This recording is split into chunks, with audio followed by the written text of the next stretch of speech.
Olá a todos, vamos dar continuidade ao nosso curso de Estatística Aplicada à Pesquisa. Sou o professor Lucas e sou responsável pelo curso.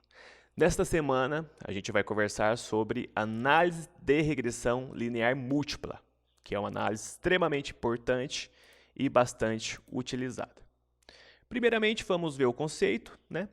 É uma técnica que permite explorar e inferir uma relação de uma variável dependente com várias variáveis independentes. É aqui que muda em relação a uma regressão linear simples. Na regressão linear simples, a gente tem um x. Agora, na regressão linear múltipla, a gente tem vários x's. Então, é uma equação matemática que estima uma variável em função de várias outras variáveis. E no nosso mundo real, vamos falar assim, sempre tem várias variáveis influenciando uma outra. Então, eu já recomendo, eu já adianto aqui que essa análise de regressão ela é mais poderosa, porque a gente pega a influência de várias variáveis e uma definida que é a nossa dependente. Para ficar mais claro e mais entendível, vamos aqui mostrar todo o leque de gama dos tipos de regressões. A gente tem um modelo de regressão e esses modelos de regressões eles se dividem em dois. Existe o grupo dos modelos lineares, onde a taxa de crescimento do x em função do y é constante. E existem os modelos não lineares, onde a taxa de crescimento do x em função do y, ou vice-versa, não é constante conforme passa o tempo, conforme vai caminhando o x. Então, aqui o crescimento é constante, e no não linear, o crescimento não é constante. Ele se alterna conforme a gente vai passando o tempo. A não linear, a gente vai trabalhar semana que vem. E dentro das regressões linear e não linear, elas se dividem em dois tipos ainda, simples e múltiplo. Simples e múltiplo. Uma maneira fácil de a gente ver se uma regressão é linear, a gente observa que o nosso coeficiente angular multiplica pelo x. E quando é não linear, geralmente está elevado. O nosso x é elevado a alguma coisa. O nosso coeficiente angular é elevado a um x. Quando tem essa elevação aqui, ó, esse expoente, o crescimento é exponencial ou outro tipo de curva, né? A taxa de crescimento ela vai variando conforme passa o tempo. Então, o modelo de regressão linear se divide em simples, quando é um x só, e múltiplo, quando é vários x's, que é o que a gente vai ver hoje. Vários x's, várias variáveis independentes, estimando uma variável dependente. E também tem, para os modelos não lineares, se dividindo em simples e múltiplo também. Mas vamos lá. Nossa regressão linear múltipla, né? O que é então? A gente sempre tem um y, que é a nossa variável a ser estimada, que depende das outras. E a gente tem as variáveis independentes, que são várias variáveis agora, né?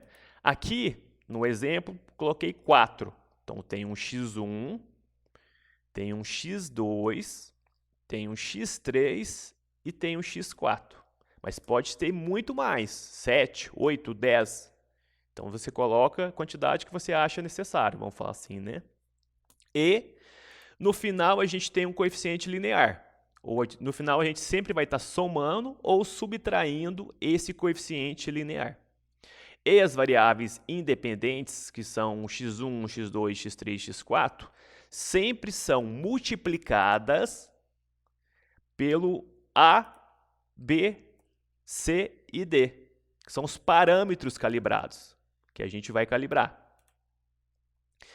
Um exemplo, então, ó. O que é? Eu quero estimar o preço do pão. Ah, vamos estimar o preço do pão. Nós, na pesquisa, como a gente é da área, a gente já sabe mais ou menos o que influencia o preço do pão. Então, a gente vai e pega essas variáveis que a gente já tem noção que influencia o preço do pão. Aqui eu peguei para o x4 população. Se tem mais população, pode variar o preço do pão.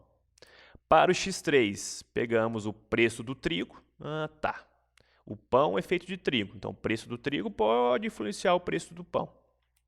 E depois, no x2, peguei a demanda do pão.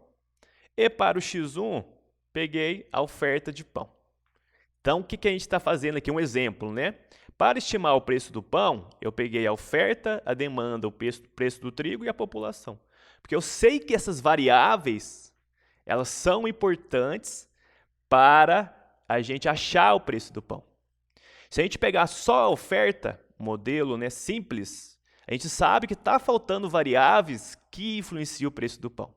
Então, aqui eu já mostro que uma regressão linear múltipla, ela é muito mais forte, a gente capta mais a realidade da situação, né? Isso aqui é só um exemplo, né, que a gente vai fazer na aula prática depois.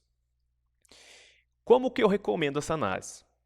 É muito forte, muito pertinente e ela já vem no final do resultado de discussão. É uma análise do coração do seu trabalho. E, geralmente, a gente faz o nosso modelo, né? Aqui, ó, esse é um exemplo, ó. É uma tabela e a gente coloca o modelo inteiro, mostrando quais variáveis permaneceu no modelo, que pode permanecer uma variável, pode sair uma variável, dependendo do modelo que se calcula, né, que se calibra. E a partir daqui, ó, a gente escreve o nosso trabalho, falando o tamanho dos coeficientes. Por exemplo, se o coeficiente calculado, o alfa calculado, for maior que o b calculado, os coeficientes, vamos falar assim, os nossos parâmetros calibrados, a gente fala que aquele tem maior peso, fala que o outro tem menor peso. Então, tudo isso a gente discute no nosso resultado de discussão. A gente apresenta a tabela, por exemplo, aqui, ó, para a cidade de Guaxupé, a gente tem o nosso modelo de regressão linear múltipla para prever a produtividade do café, em função do déficit hídrico de julho, do déficit hídrico de outubro e da chuva de julho, mais um coeficiente linear. Então, a gente apresentou para Guaxupé o nosso modelo de regressão linear múltipla para Monte Santo de Minas, para São Sebastião do Paraíso e para todas as cidades que foi feito o trabalho. É extremamente interessante e pertinente essa análise e a gente vai fazer ela agora na nossa aula prática, né? No mais, muito obrigado.